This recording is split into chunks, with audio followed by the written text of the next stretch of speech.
Some of you remember, or perhaps you're planning a classic bonding vacation with a family member. A golf trip, maybe hunting and fishing in Alaska. How about hopping on a sled in brutal winter conditions, all to help recreate a famous snowmobile race from the late 1960s. That's the bonding trip for one local father and son. Their story tonight from WDAY News reporter Kevin Wallivan. Roger Crum and his son Wyatt have been around snowmobiles all their lives, specifically these two sleds.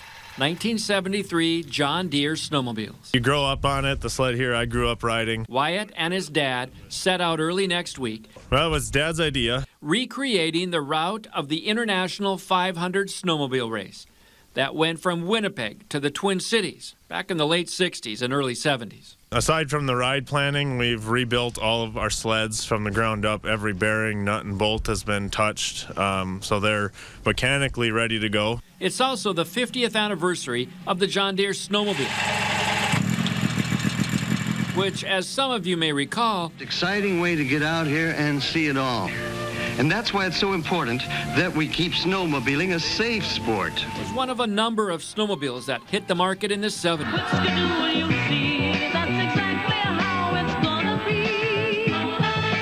Seems like there were more brands of sleds than cars.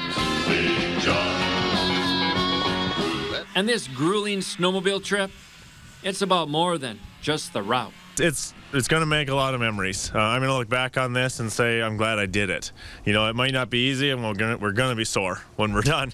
But I'll look back and we'll have lots of memories from that. Looking forward to this. It's camaraderie. We work together a lot all the time. I only live a mile away. And it's not just days on the John Deere sled.